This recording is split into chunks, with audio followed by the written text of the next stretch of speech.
Muy buenas tardes a todas, todos, todes. Mi nombre es Jairlin Pérez Carrascal. Les hablo desde mi enunciación en el Caribe colombiano, en Cartagena de Indias, donde milito y donde hago mi ejercicio de educación popular y académica en diferentes territorios de la ciudad habitados por comunidades negras y afrodescendientes. En el espacio de hoy, pues este panel de discusión sobre afrodescendencias, debates y alternativas a 20 años de Durban, propongo contribuir desde un contexto de segregación sociorracial en Cartagena de Indias y también los retos post-pandemia. Entonces, estas contribuciones que pretendo realizar es un poco pensarnos las condiciones en las que está la población afrocartagenera hoy y cuáles serían nuestros retos desde la academia y también desde los territorios. Entonces, agradezco al GT de Afrodescendencias y Propuestas Contrahegemónicas por considerar este espacio y por abrir temas de discusiones que puedan interpelar también la academia desde sus diferentes ejes. Entonces, comencemos un poco por analizar cuál es el contexto social, económico y político que vivimos en las comunidades afrodescendientes hoy en el Caribe colombiano, donde me estoy situando, y pensarnos cómo a casi 21 años de la Conferencia Mundial contra el Racismo, la Xenofobia y las otras formas conexas de intolerancia y sus programas de lucha antirracista, al igual que ya en la casi etapa de finalización del decenio afro, permiten como establecer discusiones que hemos venido realizando desde mucho tiempo, ¿no? No es primera vez que estamos dialogando sobre estos desafíos y propuestas. Entonces es como considerar un poco en qué posición estamos ahora y cómo entender estas apuestas internacionales como alianzas o no frente a nuestros retos populares, comunitarios y barriales, donde habita la gente negra en Cartagena, en Colombia, en la América Latina y el Caribe. Entonces, existen unas deudas que se han incrementado por la pandemia del COVID-19, lo cual es notorio, y que por fin ha tenido una visibilidad mediática, ¿no? Sobre todo de las desigualdades étnico-raciales, que claramente deja un declive de un sistema económico y político que es fallido en el caso de Colombia, así como las consecuencias multidimensionales del neocolonialismo y procesos de modernización en ciudades como Cartagena. ¿Por qué Cartagena? La considero que es un punto importante para entender el Caribe o nuestros Caribes, porque claramente son estos territorios que se convierten como unos puntos de disputas y también estratégicos del enclave turístico de nuestros territorios cercas al mar Caribe. Entonces, estas formas de entender unas consecuencias multidimensionales invitan a repensarnos también las consecuencias que trae el despojo y la desterritorialización de personas y pueblos negros y afros que llevan asentados mucho tiempo en territorios ancestrales y que han sido sacados de sus territorios por un proyecto de modernización turística pensado de las élites locales y también nacionales. Entonces, pensarnos el COVID-19 cerca de estos despojos también implica entendernos cómo ha abarcado una exclusión socioeconómica una vez llega la pandemia del COVID y cómo incrementó nuestras brechas sociales y también políticas de participación. Estas mismas prácticas neoliberales fundamentadas totalmente con unos sesgos racistas constatan 3 puntos importantes, ¿no? Que es el tema de la educación, la salud y nuestras expectativas de vida al nacer.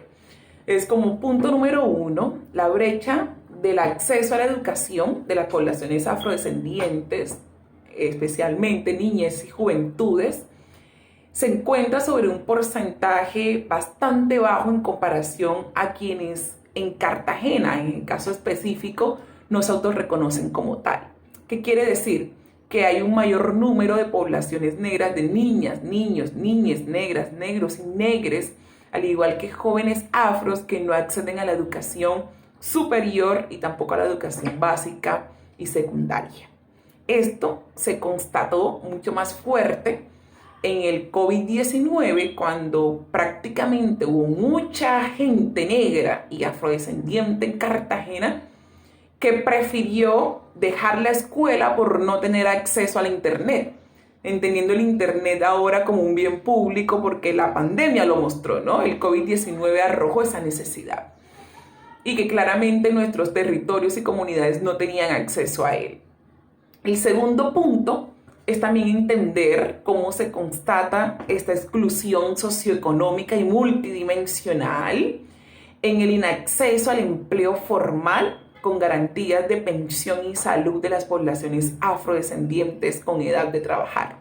Son estudios que han realizado recientemente, por ejemplo, la encuesta de calidad de vida lo demostró, y también si vamos un poco a pensarnos en las encuestas del DANE del 2005, no era la última del 2018, porque sabemos que este último censo cae en un genocidio estadístico, ¿no? Donde recortó una gran parte de la población afro.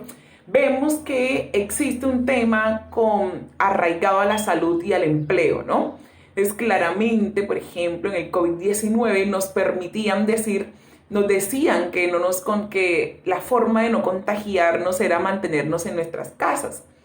¿Quiénes de nuestras comunidades afrodescendientes empobrecidas podrían mantenerse en su casa cuando tenían que buscar formas de alimentación a sus hogares? Y allí claramente, pues, estos focos de trabajo se encontraban en espacios donde se concentraba muchísima gente y claramente, pues, la enfermedad se volvía mucho más contagiosa. Existen datos puntuales en el tema de salud, en el Ministerio de Salud, que si vamos a analizarlos, sobre todo con la escasa información que hay, determinamos que existe un porcentaje mayor en comparación con el porcentaje nacional de gente negra que murió más por COVID que el resto de la población. Entonces, comenzar a pensarnos también la salud desde un tema acompañado de la exclusión socioeconómica. Y por último tenemos el componente de las expectativas de vida al nacer. Esto es un ejercicio que se ha realizado con base a diferentes datos estadísticos en comunidades negras en Cartagena y poblaciones afrodescendientes en los barrios y unidades comuneras de gobierno donde habita esta población.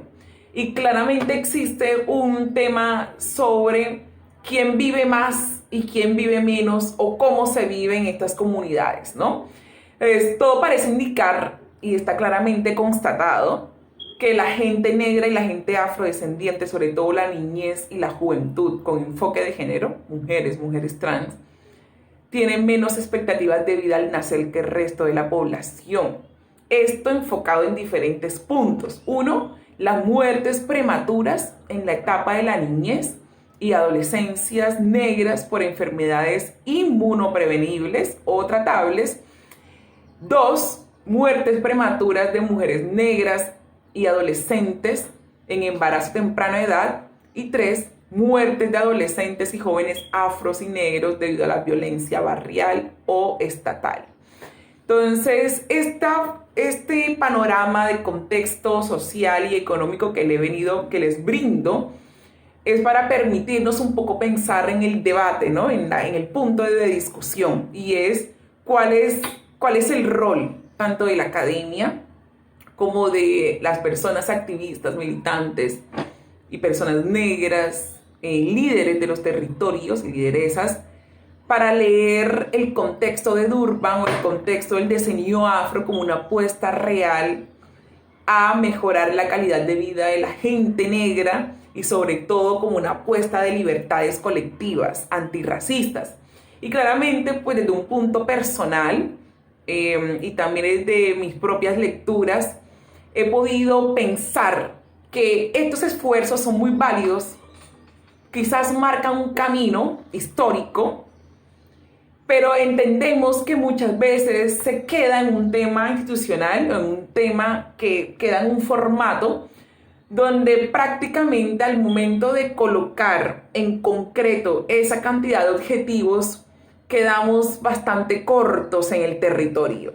Bien sea porque las voces reales de quienes padecen este empobrecimiento y esta exclusión no son consideradas dentro de estas propuestas, o bien sea porque al momento de tejer entre los procesos, los presupuestos o el llamado de estrategias colectivas, muy poco son tenidas en cuenta estas voces de las comunidades negras, ¿no? Entonces, ¿cuál es la apuesta y la propuesta también que se considera en estos debates?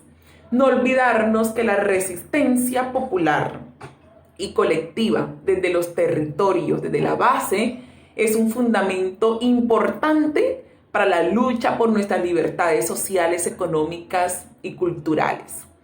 Sobre todo en contextos como Colombia, por ejemplo, donde existen unos riesgos altísimos de la sobrepérdida de la democracia con líderes fascistas en el poder. Entonces, claramente con Durban y con el decenio hay que hablar, ¿no? Hay que dialogar. Pero no nos olvidemos que el proceso concreto, ¿sí? Real, que se agudiza y que se puede sistematizar en unos resultados de conciencia colectiva y de levantamiento popular, está en nuestros territorios. Y como segundo y última propuesta, es pensarse el decenio internacional afro, que ahora está en sus últimos años de finalización, repensar estos objetivos porque claramente en estos últimos 3 años con el COVID-19 hay unas nuevas apuestas, hay unos nuevos debates y unas nuevas coyunturas. Entonces dejo estos 2 espacios y propuestas abiertas para un diálogo desde este espacio que se ha creado desde el GT, desde Claxon, para seguirnos repensando las luchas populares y negras desde nuestros territorios como un fin de levantamiento popular. Entonces, muchas gracias por la invitación y seguimos en pie de resistencia y ganaremos en esta segunda vuelta con Francia Márquez y con Gustavo Petro. Hasta pronto.